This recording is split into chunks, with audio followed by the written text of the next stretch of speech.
Hello everyone. In this video we're going to install PHP on our Mac. So if you're using Windows, you can safely skip this video and move on to the next one.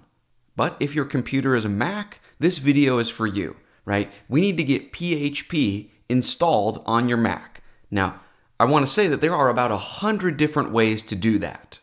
And there's no one right or wrong way of doing it. So really quick, for the next 30 seconds, I want to share my own sort of personal philosophy on how we're going to get PHP installed onto our Mac.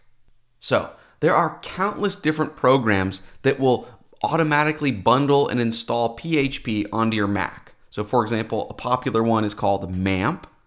So the P in the MAMP acronym is PHP. So this includes several different technologies, but this would automatically install PHP onto your computer. There's also similar tools like XAMPP, or Bitnami has a package called the LAMP stack. Again, the P stands for PHP. Also, in terms of Laravel, there's Laravel Homestead, there's Laravel Sail, and these are just local dev environments that would have PHP included. Now, all of these websites that we just looked at, these are great. These are fantastic. However, if you're like me, sometimes you don't want to install an entire bundle of all of these different technologies because a lot of times I don't want some third-party program that I have to open just to launch the technology that I want, right? We really are just interested in PHP itself. Also, I want to remove a lot of the magic or the mystery surrounding PHP for you. So I don't necessarily want what's the easiest to get installed. I want for you what's the easiest to actually understand what we're doing and the applications that we're going to be building. So I prefer to just install PHP by itself onto my computer. Now, technically you could visit the official PHP website and download the files, but then you would need to put them into a specific location on your Mac and then adjust things so that you can access PHP from the command line, so on and so forth. That's exactly what we did in the previous video if you were a Windows user. But luckily, if you're using a Mac, there's an easier solution. So there's something on Mac called Homebrew. Homebrew makes it really easy to install just the specific technologies you want. So in this case, we could just say, hey, Homebrew, give me just PHP by itself. And then it will be automatically added to your command line. So without further ado, let me show you how I would install PHP on a new Mac. So right now I'm on a new Mac laptop. I've never installed Homebrew or PHP, and I want you to see how simple it is. So you just visit the official Homebrew website. You can Google for Homebrew Mac, or it's just brew.sh. Okay, and then we're just going to scroll down a tiny bit. We see how to install Homebrew. It just gives us this command right here. So you can click this icon to copy that command into your clipboard. Okay, and now you just need to open up the terminal application. So you can use Spotlight, so you can click the search icon up in the top right corner of your Mac's menu and begin to search for terminal, and that can launch the application. Or another way to find terminal is to go into your applications and then go down into your utilities folder and open up terminal.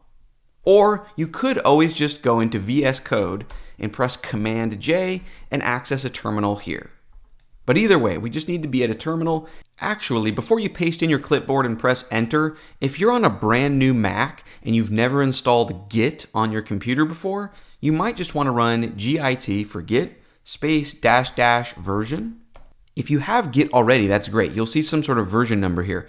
If you don't already have Git, that's okay. When you run this command, you should see a pop-up that looks something like this. So Apple will let you just click this install button, and it will take a few minutes, but then you will have Git installed. Anyways, I'm just running that by you because I'm not sure if Homebrew will install correctly if you don't already have Git.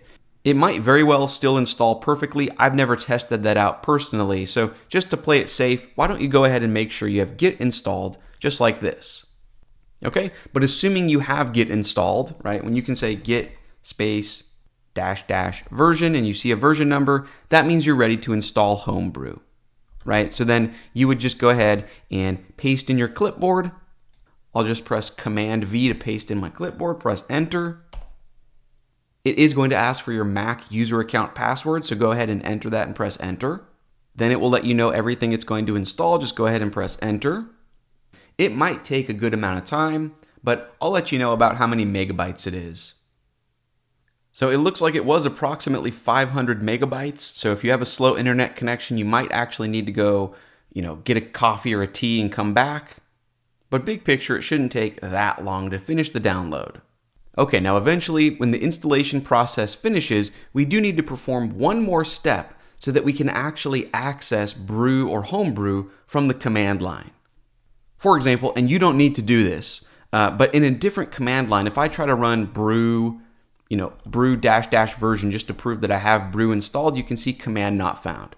So what we need to do is let our Mac know where the brew binary files live, right? So that when we try to use the brew command, it actually works. So here's what we do. We're getting instructions directly here in the command line on how to do that. So right at the very bottom, right before we could start to run a new command, we see next steps, and it says run these 2 commands in your terminal to add Homebrew to your path.